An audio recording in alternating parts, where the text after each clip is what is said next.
கிறிஸ்து. அந்த கிறிஸ்துவாகிய ஜீவன் நதி நமக்குள்ளே இருக்கிறார்.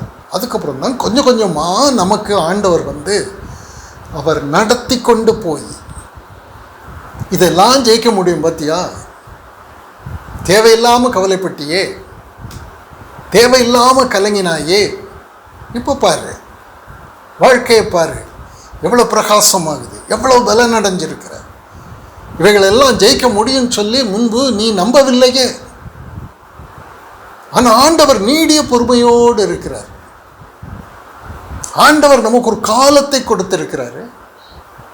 அந்த காலத்தில் அவருடைய ஆடுகளை அவர் உருவாக்குகிறார். மரண இருளின் வழியாக போனாலும் நீ பயப்பட வேண்டாம், அதை கற்றிருக்கிறார் தாவீது.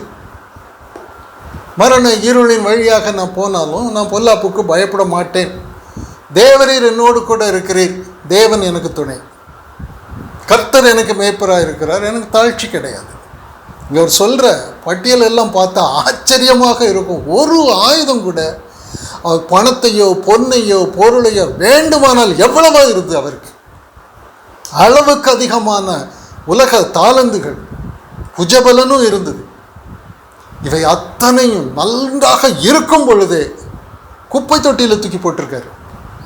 தேவன் தான் எனக்கு வேணும். இந்த அக்கினியின் ஊடே போகிறதற்கு மனுஷ பலனை கொண்டு இந்த வழியாக நான் போக முடியாது. மனத்தெளிவு. ஆனால் தேவனை கொண்டு போக முடியும். நான் கலங்க வேண்டியது இல்லை, திகைக்க வேண்டியது இல்லை.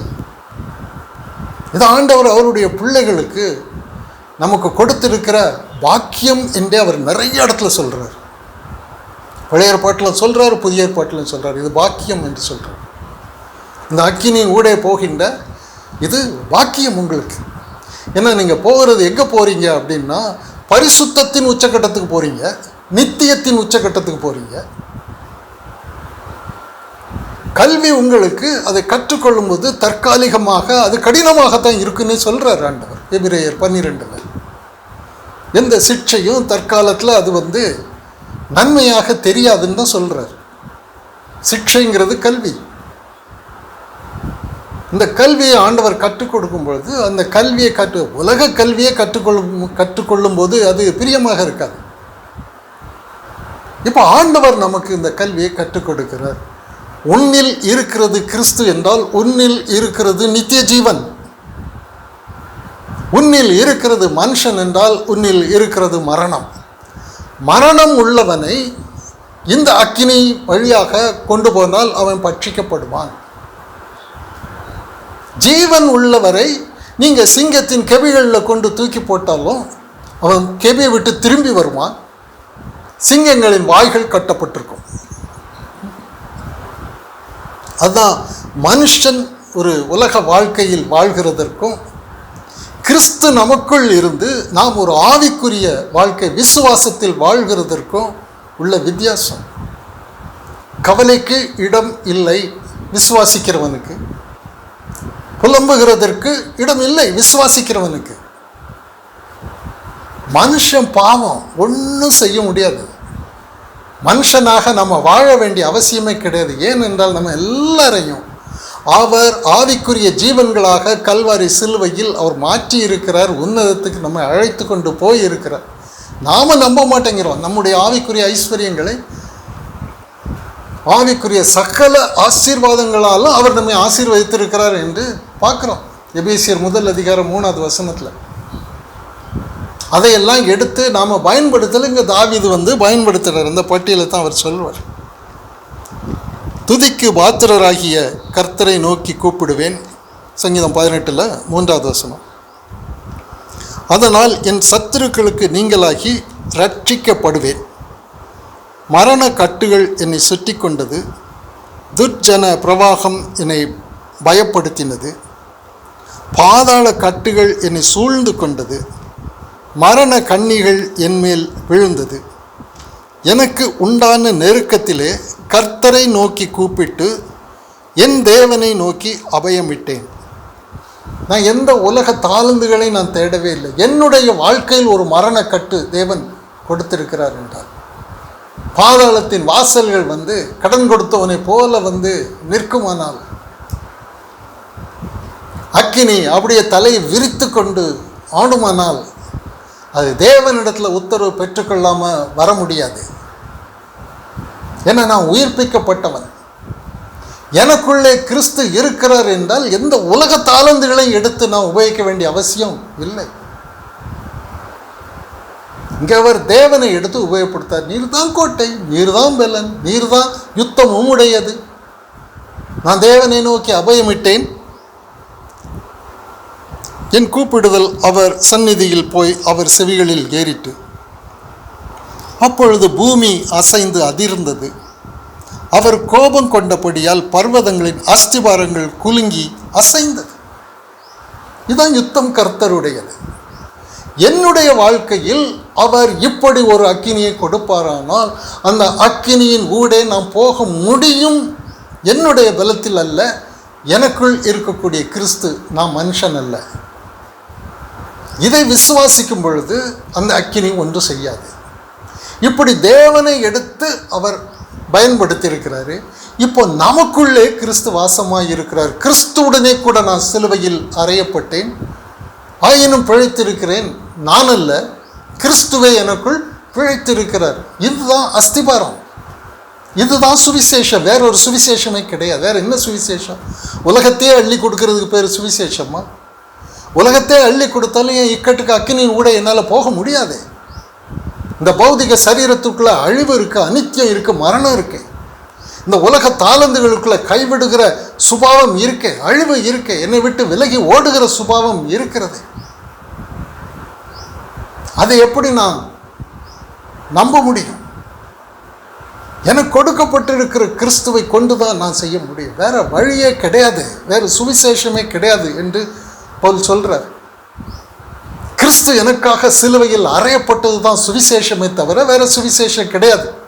அவர் சிலுவையில் அறையப்பட்டு பௌதிக சம்பவம், ஆவிக்குரிய சம்பவம். நான் அவரோடு கூட சிலுவையில் அறையப்பட்டேன். பவுல் சிலுவையில் அறையப்பட்டாரா? இயேசுவோடு கூட பௌதிகத்தில் இல்லை, ஆனால் ஆவியில் அறையப்பட்டார். எல்லாருக்காகவும் ஒருவரே மரித்திருக்க எல்லாரும் மரித்தார்கள். அது ஆவியில் நடந்த தாற்பயம். கிறிஸ்து மரண உயிர்த்தெழுதல் இந்த பௌதிக சம்பவங்களை மட்டும் பேசிக்கிட்டு இருக்கிறது கிறிஸ்தவ மதம். ஆனால் அந்த மரணம் உயிர்த்தெழுதல் இருக்கக்கூடிய ஆவிக்குரிய சம்பவங்கள், பொக்கிஷங்கள், மறைக்கப்பட்ட தேவஞானம், அது நமக்கு ஆவியானவர் நமக்கு வெளிப்படுத்தினால் ஒழிய நான் கேட்கணும், ஆண்டவரே இவ்வளோ அக்கினிகள் இருக்குது, இப்படிப்பட்ட பாடுகள் இருக்குது, போராட்டங்கள் இருக்குது, எதுக்கு உயிர்ப்பிக்கப்பட்டோம், எதுக்கு மனம் திரும்பணும், எதுக்கு பாவத்தை அறிக்கை செய்தோம், எதுக்கு கிறிஸ்துவை ஏற்றுக்கொண்டோம்? அவர் எனக்குள்ளே வரணும், அவர் மேய்ப்பராக வரணும், அவர் எனக்குள்ளே இருந்து அவர் எனக்கு கற்றுக் கொடுக்கணும். இப்போ அவர் கற்றுக் கொடுக்கிறார். நமக்கு ஒரு சேதமும் கிடையாது, ஒரு பயமும் கிடையாது, ஒன்றும் கிடையாது. விசுவாசிக்கவில்லை என்றால் ஒன்றும் பண்ண முடியாது. எந்த சூழ்நிலையும் நம்ம கடந்து போக முடியாது. ஆண்டவர் நம்மை கொண்டு போகிற காரியம், உலகத்தில் அவர் நமக்கு ஒரு சுமூகமான வாழ்க்கை கொடுக்க முடியும், நல்ல சரீர சுகத்தை கொடுக்க முடியும், உலக தாளந்துகளை கொடுக்க முடியும். அதன் விளைவு மரணம். அது நமக்கு ஒரு நித்திய உடலும் கிடையாது, நித்திய உலகமும் கிடையாது, நித்திய ஜீவனும் கிடையாது. இன்றைக்கி நாம் கேட்குறதெல்லாம் கிறிஸ்துவிடம், நான் எனக்கு உலகத்தில் இந்த பிரச்சனைகளெல்லாம் தீர்த்து வைங்க.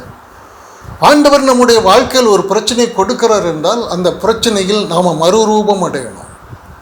ஒவ்வொரு உபத்திரவமும் நம்முடைய வாழ்க்கையில் தேவன் அனுமதிக்கிற அக்கினி ஒவ்வொன்றும் நாம மறுரூபம் அடைகிறதற்கு தானே ஒழிய. ஆபிரகாம் எப்படி மறுரூபம் அடைந்தார்? பலவீனன் பலவானாக மாறினார். இதான் மறுரூபம்.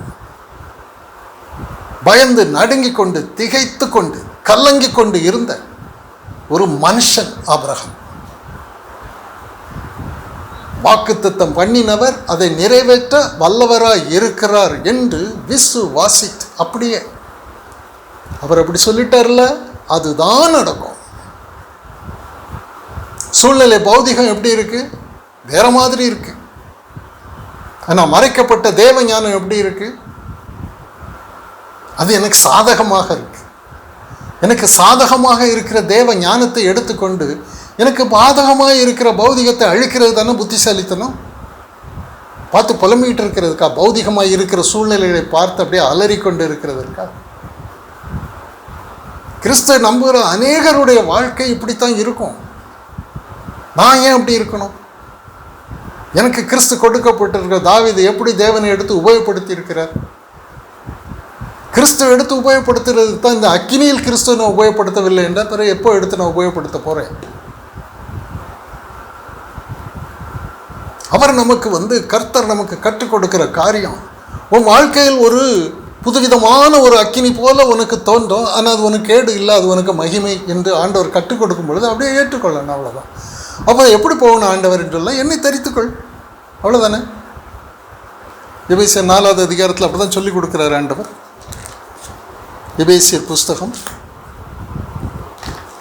4வது அதிகாரம்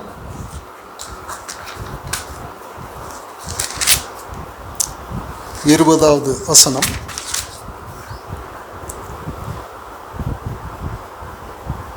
நீங்களோ இவ்விதமாய் கிறிஸ்துவை கற்றுக்கொள்ளவில்லை, இயேசுவினிடத்தில் உள்ள சத்தியத்தின்படியே நீங்கள் அவரிடத்தில் கேட்டு அறிந்து அவரால் போதிக்கப்பட்டீர்களே.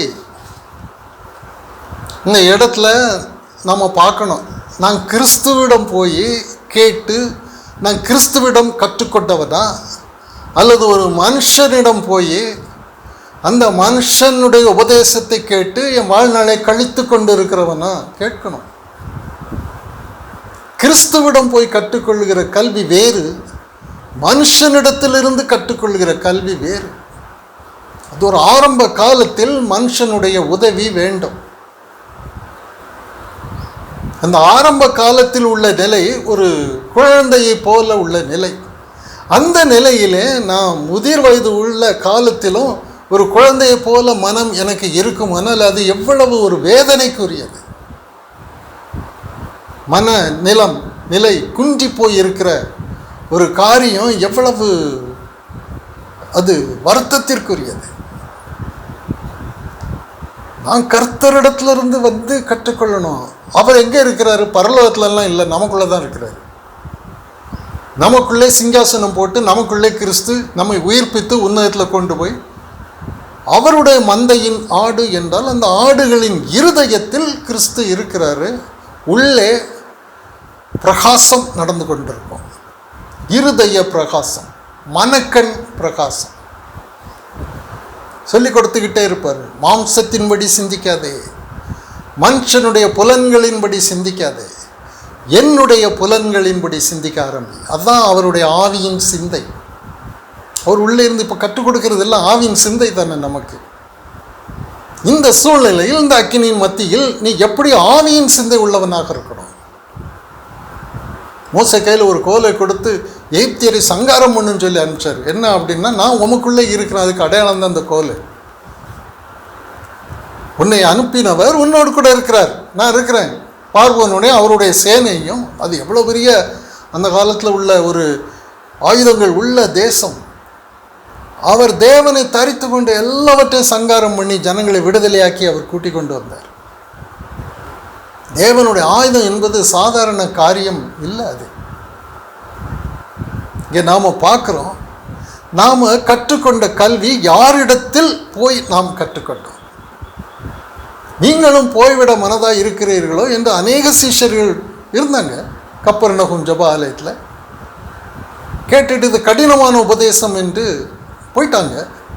12 பேர்கள் மட்டும்தான் சொன்னாங்க, யாரிடத்தில் போவோம் ஆண்டவரே? உம்மை விட நித்திய ஜீவனுக்குரிய தெய்வத்துவத்தை எங்கள் இருதயத்தில் எழுதுறதற்கு யார் இருக்கிறாங்க?